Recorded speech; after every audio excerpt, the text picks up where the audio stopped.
Quick 25ಗೆ ಸ್ವಾಗತ. ನಾನು ಮಾಲ್ತೇಶ್. ಈ ಕ್ಷಣದ 25 ಸುದ್ದಿಯನ್ನು ಬನ್ನಿ ಕ್ವಿಕ್ ಆಗಿ ನೋಡ್ಕೊಂಬೋಣ. ಸಿದ್ದರಾಮಯ್ಯನವರನ್ನ ನೋಡಿ ಕೆಲವರು ಹೊಟ್ಟೆ ಕಿಚ್ಚು ಪಡ್ತಾರೆ ಅಂತ ಸಚಿವ ಮಹದೇವಪ್ಪ ಹೇಳಿದ್ದಾರೆ. ಈ ಬಗ್ಗೆ ಪ್ರತಿಕ್ರಿಯಿಸಿದ ಅವರು, ಸಿದ್ದರಾಮಯ್ಯ ಯಾವಾಗ ಅಧಿಕಾರದಿಂದ ಕೆಳಗಿಳಿತಾರೆ ಅಂತ ಕೆಲವರು ಕಾಯ್ತಾ ಇದ್ದಾರೆ. ಸಿದ್ದರಾಮಯ್ಯನವರ ಬಳಿ ಕರಪ್ಷನ್ ಇಲ್ಲ, ಇದು ಜಗತ್ತಿಗೆ ಗೊತ್ತಿದೆ. ಅವರು ನಮ್ಮ ನಾಯಕ ಅಂತ ಹೇಳಿದ್ದಾರೆ. ಮೂಡಾ ಹಗರಣದ ಆರೋಪಿಯಾಗಿರುವಂತಹ ಸಿಎಂ ಸಿದ್ದರಾಮಯ್ಯ ದಸರಾ ಕಾರ್ಯಕ್ರಮದಲ್ಲಿ ಭಾಗಿಯಾಗಬಾರದು ಅಂತ ಸ್ನೇಹಮಯಿ ಕೃಷ್ಣ ಹೇಳಿದ್ದಾರೆ. ಜಿಲ್ಲಾಧಿಕಾರಿಗಳಿಗೆ ಮನವಿ ಮಾಡೋದಾಗಿಯೂ ಹೇಳಿದ್ದಾರೆ. ಸಿದ್ದರಾಮಯ್ಯ ಮೂಡಾ ಪ್ರಕರಣದಲ್ಲಿ ಸಚಿವ ಭೈರತಿ ಸುರೇಶ್ ಕೂಡ ಸಹ ಆರೋಪಿಯಾಗಲಿದ್ದಾರೆ ಅಂತ TV9ಗೆ ದೂರುದಾರ ಸ್ನೇಹಮಯಿ ಕೃಷ್ಣ ಹೇಳಿಕೆಯನ್ನ ಕೊಟ್ಟಿದ್ದಾರೆ. A5 ನಲ್ಲಿ ಇರುವ ಇತರರು ಅವಕಾಶದಲ್ಲಿ ಸುರೇಶ್ ಇರಲಿದ್ದಾರೆ ಅಂತ ಹೇಳಿದ್ದಾರೆ. ಮೂಡಾ ಪ್ರಕರಣವನ್ನು ನಿಭಾಯಿಸಿದ ರೀತಿ ಬಗ್ಗೆ ಕಾಂಗ್ರೆಸ್ನಲ್ಲೇ ಬೇಸರ ವ್ಯಕ್ತವಾಗಿದೆ ಅನ್ನೋದು ತಿಳಿದು ಬರ್ತಾ ಇದೆ. ಸಿಎಂ ಟೀಮ್ ಮೊದಲೇ ಪ್ರಕರಣದ ಗಂಭೀರತೆಯನ್ನು ಅರ್ಥ ಮಾಡಿಕೊಳ್ಳಿಲ್ಲ, ದೂರುದಾರರನ್ನ ಸದರವಾಗಿ ತೆಗೆದುಕೊಳ್ಳಲಾಯಿತು ಅಂತ ಕೆಲ ಸಚಿವರು ಬೇಸರವನ್ನು ವ್ಯಕ್ತಪಡಿಸಿದ್ದಾರೆ ಅನ್ನೋದು ಗೊತ್ತಾಗ್ತಿದೆ. ಸಚಿವರನ್ನ ಕರೆದು ದಿನಾಲೂ ಒಂದೊಂದು ಹೇಳಿಕೆ ಕೊಡಿಸ್ತಾ ಇದ್ದಾರೆ ಅಂತ ಕೇಂದ್ರ ಸಚಿವ HDK ಹೇಳಿದ್ದಾರೆ. ಬೆಂಗಳೂರಿನಲ್ಲಿ ಮಾತನಾಡಿದ ಕುಮಾರಸ್ವಾಮಿ, ನಿಮ್ಮ ಖುಷಿಗೆ ನಾನು ರಾಜೀನಾಮೆ ಕೊಡಬೇಕಾ ಅಂತ ಪ್ರಶ್ನಿಸಿದ್ದಾರೆ. HDK ಟೀಕೆಗಳ ಬಗ್ಗೆ ಅಧಿಕಾರಿಗಳಿಗೆ ಪತ್ರ ಬರೆದ ಚಂದ್ರಶೇಖರ್ ಜಾರ್ಜ್ ಬರ್ನಾರ್ಡ್ ಶಾ ಹೇಳಿಕೆಯನ್ನ ಉಲ್ಲೇಖಿಸಿದ್ದರು. ಹಂದಿಗಳ ಜೊತೆ ಎಂದಿಗೂ ಗುದ್ದಾಡಬಾರದು, ಹಂದಿ ಜೊತೆಗೆ ಗುದ್ದಾಡಿದ್ರೆ ನೀವೇ ಹೊಲಸಾಗ್ತೀರಾ ಅಂತ ಟಾಂಗ್ ಕೊಟ್ಟಿದ್ದಾರೆ.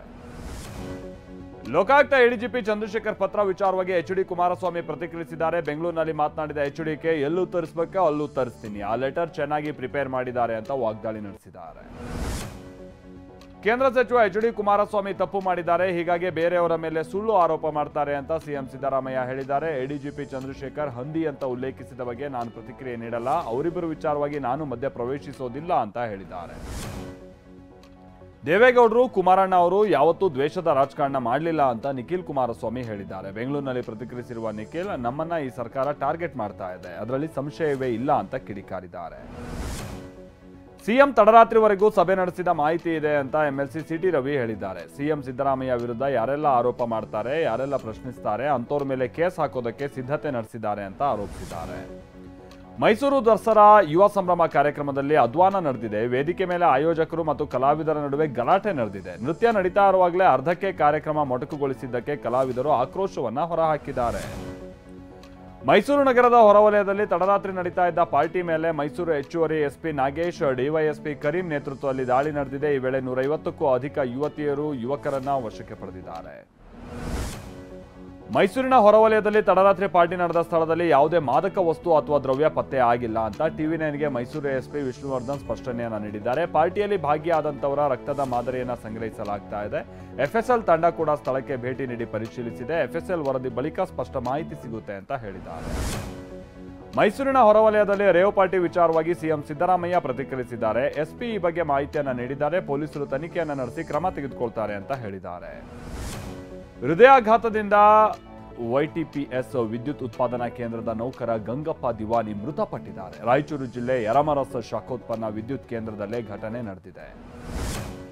ಗಾಂಜಾ ಮಾರಾಟಗಾರರು ವ್ಯಸನಿಗಳನ್ನ ಹುಬ್ಬಳ್ಳಿ ಧಾರವಾಡ ಪೊಲೀಸರು ವಶಕ್ಕೆ ಪಡೆದಿದ್ದಾರೆ. ಪಾಲಕರ ಸಮ್ಮುಖದಲ್ಲೇ ಗಾಂಜಾ ವ್ಯಸನಿಗಳು ಪೆಡ್ಲರ್ಗಳಿಗೆ ಪೊಲೀಸರು ಬುದ್ಧಿವಾದವನ್ನ ಹೇಳಿದ್ದಾರೆ.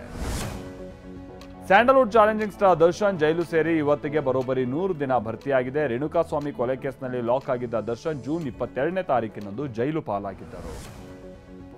ನಾಳೆ ಸಿಟಿ ಸಿವಿಲ್ ಕೋರ್ಟ್ನಲ್ಲಿ ದರ್ಶನ್ ಸಲ್ಲಿಸಿದ್ದಂತ ಜಾಮೀನು ಅರ್ಜಿ ವಿಚಾರಣೆ ನಡೆಯುತ್ತೆ. ಜೈಲಿನಲ್ಲಿ 100 ದಿನ ಕಳೆದಿರುವಂತಹ ದರ್ಶನ್ಗೆ ನಾಳೆ ಬೇಲ್ ಸಿಗುತ್ತಾ ಅನ್ನೋದು ಕುತೂಹಲ ಮೂಡಿಸಿದೆ. ದರ್ಶನ್ ಬಳ್ಳಾರಿ ಜೈಲಿಗೆ ಶಿಫ್ಟ್ ಆದಾಗಿನಿಂದ ಸಿಬ್ಬಂದಿ ನೆಮ್ಮದಿಯನ್ನ ಕಳೆದುಕೊಂಡಿದ್ದಾರೆ. ದರ್ಶನ್ ಇರುವಂತಹ ಹೈ ಸೆಕ್ಯೂರಿಟಿ ಸೆಲ್ ವಿಭಾಗದಲ್ಲಿ ಕೆಲಸ ಮಾಡುವ 8 ಸಿಬ್ಬಂದಿ ರಜೆ ಇಲ್ಲದೆ ಕಂಗೆಟ್ ಹೋಗಿದ್ದಾರೆ. ಜೈಲು ಗೇಟ್, ಇಡೀ ಜೈಲಿನ ರಕ್ಷಣೆ ಮಾಡುವ KISF ಸಿಬ್ಬಂದಿಗೂ ರಜೆ ನೀಡಿಲ್ಲ ಅಂತ ಹೇಳಲಾಗ್ತಾ ಇದೆ. ಡಿ-ಬಾಸ್ ಅಂತ ಕೂಗ್ಬೇಡ ಅಂದಿದ್ದಕ್ಕೆ ದರ್ಶನ್ ಅಭಿಮಾನಿಗಳು ವ್ಯಕ್ತಿಯೋರ್ವನ ಕತ್ತು ಕೊಯ್ದು ಪರಾರಿಯಾಗಿರುವ ಘಟನೆ ಕುಂಬ್ಳಗೋಡು ಪೊಲೀಸ್ ಠಾಣಾ ವ್ಯಾಪ್ತಿಯ ಸೂಲಿಕೆರೆ ಪಾಳ್ಯದಲ್ಲಿ ನಡೆದಿದೆ. ಐಜೂರಿನ ಕಿರಣ್ ಹಾಗೆ ಮಹದೇವ ಆರೋಪಿಗಳಾಗಿದ್ದು 26ರ ರಾತ್ರಿ ಈ ಘಟನೆ ನಡೆದಿದ್ದು ತಡವಾಗಿ ಬೆಳಕಿಗೆ ಬಂದಿದೆ. ಕಾರೊಂದು ಬೈಕಿಗೆ ಡಿಕ್ಕಿ ಹೊಡೆದು 10 ಮೀಟರ್ ವರೆಗೂ ಎಳೆದೊಯ್ದ ಪರಿಣಾಮ ಕರ್ತವ್ಯ ನಿರತ ಪೊಲೀಸ್ ಕಾನ್ಸ್ಟೇಬಲ್ ದಾರುಣ ಸಾವಿಗೀಡಾಗಿರುವ ಘಟನೆ ದೆಹಲಿಯಲ್ಲಿ ನಡೆದಿದೆ. ಬಿಹಾರದಾದ್ಯಂತ ಭಾರೀ ಮಳೆ ಆಗ್ತಾ ಇದ್ದು ಕೆಲವೆಡೆ ಜನಜೀವನ ಅಸ್ತವ್ಯಸ್ತವಾಗಿದೆ. ನದಿ ಅಪಾಯದ ಮಟ್ಟ ಮೀರಿ ಹರಿತಾ ಇದ್ದು ನದಿ ಪಾತ್ರದ ಗ್ರಾಮಗಳು ಅಂದ್ರೆ ಪ್ರಮಾಣ ನದಿ ಪಾತ್ರದ ಗ್ರಾಮಗಳು ಜಲಾವೃತವಾಗಿದೆ. ಭೀಕರ ಪ್ರವಾಹದ ಹೊಡೆತಕ್ಕೆ ನೇಪಾಳ ಅಕ್ಷರಶಃ ನಲುಗಿ ಹೋಗಿದೆ. ನೇಪಾಳದ ಹಲವೆಡೆ ಭೂಕುಸಿತ ಹಾಗೆ ಮಳೆ ಅವಘಡದಿಂದಾಗಿ ಬಲಿಯಾದಂತವರ ಸಂಖ್ಯೆ 112ಕ್ಕೆ ಏರಿಕೆಯಾಗಿದೆ. 29 ಜನ ನಾಪತ್ತೆಯಾಗಿದ್ದು ಹುಡುಕಾಟ ಮುಂದುವರಿಸಲಾಗಿದೆ.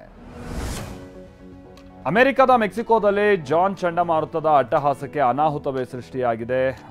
ಅಮೆರಿಕ ಜೊತೆಗೆ ಅಕ್ಕಪಕ್ಕದ ಭಾಗದಲ್ಲಿ ಅಂತಂದ್ರೆ ಮೆಕ್ಸಿಕೋ ಭಾಗದಲ್ಲೆಲ್ಲ ಹೀಗಾಗ್ತಾ ಇದೆ. ಈವರೆಗೂ 22 ಜನ ಸಾವನ್ನಪ್ಪಿದ್ದು ನೈಋತ್ಯ ಮೆಕ್ಸಿಕೋದಲ್ಲಿ ಜಾನ್ ಚಂಡಮಾರುತದಿಂದಾಗಿ ಬಹಳಷ್ಟು ಹಾನಿಯಾಗಿದೆ.